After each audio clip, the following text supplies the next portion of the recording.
नमस्कार मंडळी, उन्हाळा म्हणजे आंबे आणि कैऱ्यांचा सीझन। या सीझनमध्ये घरोघरी कैरीचे लोणचे किंवा कैरीची चटणी ही बनतच असते।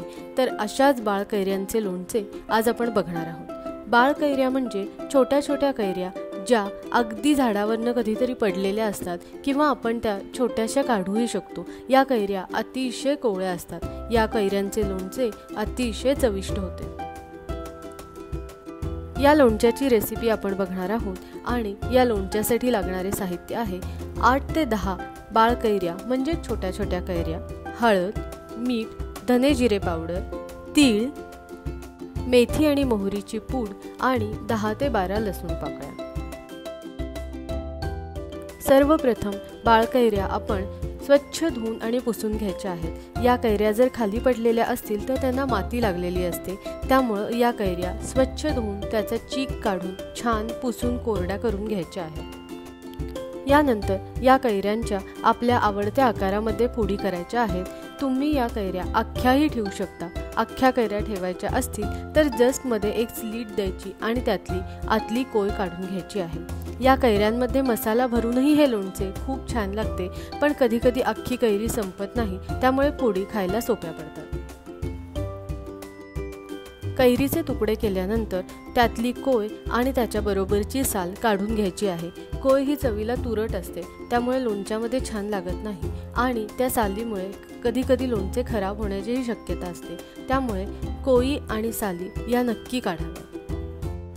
व्हिडिओमध्ये दाखवल्याप्रमाणे या कोई आणि साली अतिशय सहज निघतात। अशा प्रकारे सर्व फोडी कोई आणि साली काढून तयार करून घ्याव्यात।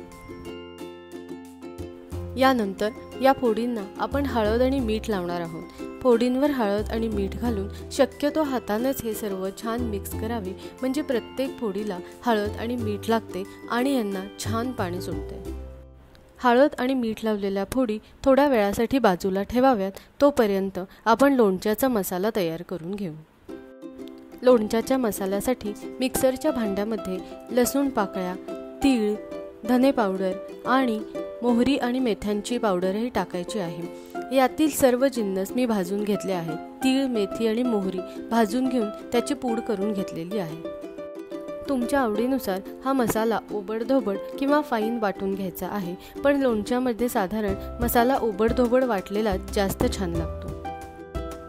पुढच्या स्टेपमध्ये हळद आणि मीठ लावलेल्या कैरीच्या फोडींमध्ये हा मसाला घालायचा आहे आणि सर्व मिश्रण छान हलवून घ्यायचे आहे।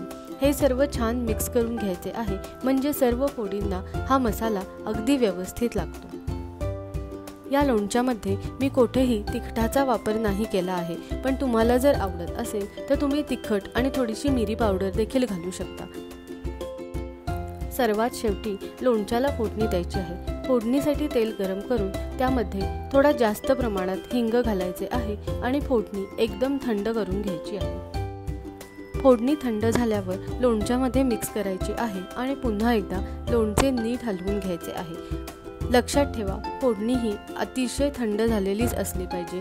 गरम किंवा कोमट फोडणी लोणच्यात कधीही घालू नये।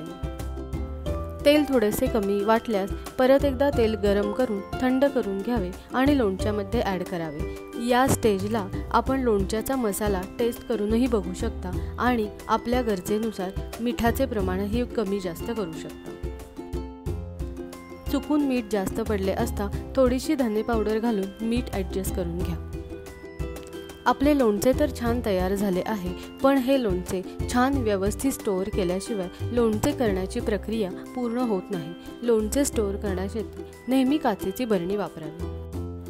स्वच्छ धुवून कोरडा केलेल्या काचेच्या बरणीमध्ये सर्वप्रथम त्याच्या तळाशी थोडेसे मीठ घालावे आणि त्यानंतरच त्याच्यावर लोणचे भरावे। सर्व लोणचे छान भरावे आणि वरती थोडीशी जागा देखील ठेवावी। लोणचे एकदम गच्च बरणीत भरू नये।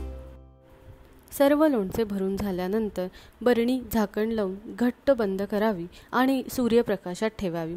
सूर्यप्रकाश जर नसेल तर बरणी फ्रीजमध्ये ठेवावी। सूर्यप्रकाशामुळे लोणचे छान राहण्यास मदत होते। अशा प्रकारे आपले बाळ कैऱ्यांचे लोणचे तयार झाले आहे। तुम्हाला जर हा व्हिडिओ आवडला असेल तर नक्की लाईक आणि शेअर करा आणि माझ्या चॅनलला नक्की सबस्क्राईब करा। व्हिडिओ शेवटपर्यंत बघितल्याबद्दल खूप खूप धन्यवाद।